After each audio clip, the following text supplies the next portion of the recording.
What's up YouTube? Back with another video, and today we're going to go over 5 plays in the Rockets playbook. So let's get into it.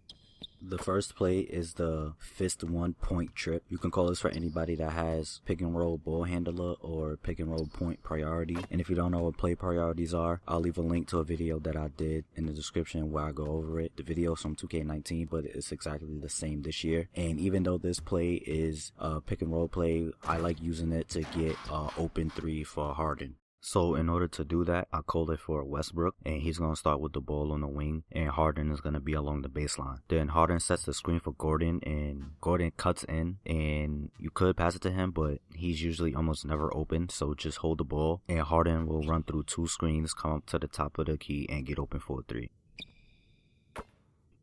And if Harden's not open, just give the ball back to Westbrook, and the play ends in a pick and roll.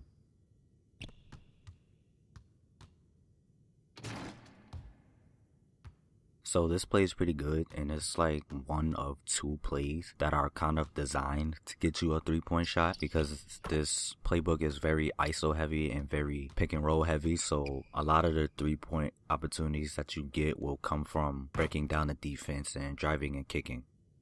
The next play is the quick Veer fist. You can call this for anybody that has 3-point priority, and you'll get a 3-point opportunity that turns into a side pick and roll. So right here, I call it for Harden, and he's going to start in the corner, and Westbrook is going to have the ball at the top. Then Tucker will fake like he's going to set a screen for Westbrook, but then he's going to go and set a screen for Harden, and Harden's going to come up to the left wing, and if you're open for the 3, take it. And if you're not open, just hold the ball, and the play goes into this side pick and roll. And from there, you could take it all the way. You could pull up for some mid-ranges or do some step backs into the corner if you know how to time a shot.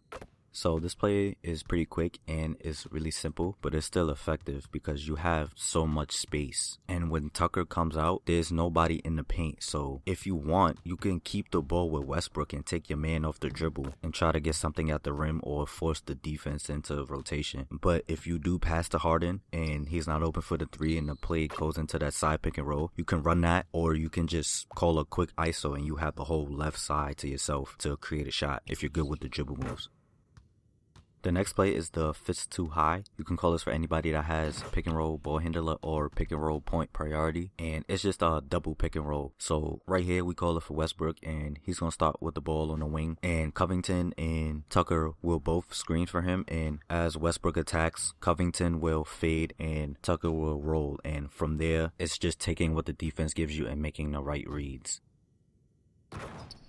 So this play is pretty simple, but it's still really effective, and I prefer calling it for Westbrook over Harden because Harden is a better shooter, so it makes more sense to have him spacing the floor. And if you use this in game, you're probably not going to get as many dunks as you're seeing in practice mode, so be on the lookout for your teammates.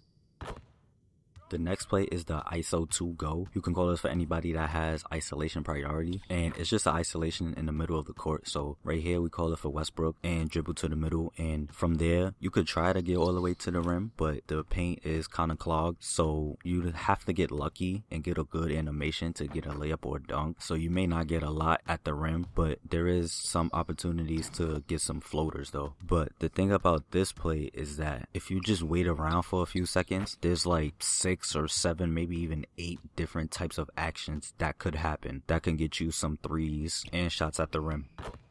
So this first action will end up being a pick and fade with Westbrook and Tucker. So right here I'm dribbling with Westbrook and I can't create a shot. So now I'm gonna just follow the arrows, go to the right wing, and Tucker's gonna set me a screen and fade out, and from there I attack the rim.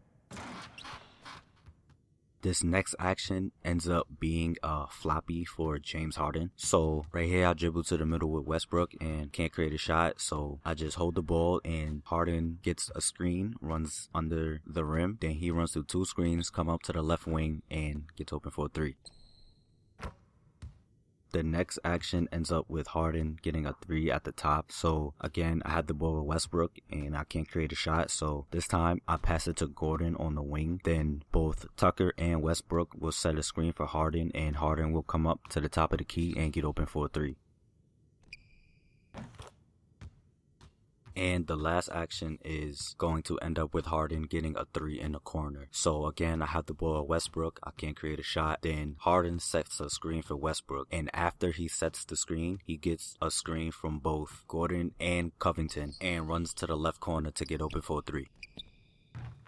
So there are more actions that could happen, but those 4 are the best. The other ones aren't really that good. And that's why I like calling this play for Westbrook. It's because Harden is a better shooter. And if you're not able to create a shot, you have Harden coming off some screens to get some open shots.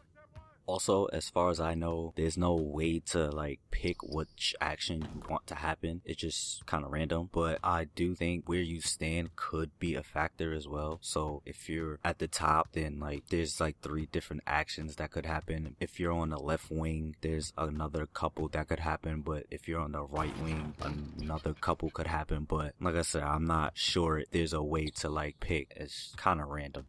And the last play is the ISO 2 side. You could call this for anybody with isolation priority. And it's pretty similar to the last play. It's just that this time, instead of being in the middle, you're on the side. And it's a little easier to get shots at the rim. And you also have opportunities to do some baseline fade G's. But just like the last play, there are a few options that could get you some open 3s.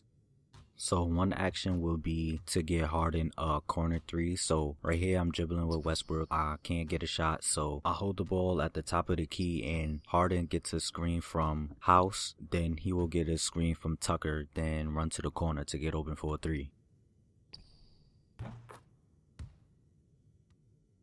This next action will get Harden a 3 at the top of the key. So again, I'm dribbling with Westbrook. I can't create a shot and I pass it off to Tucker on the elbow. Then Harden will get a screen from both House and Covington, come up to the top of the key and get open for a 3.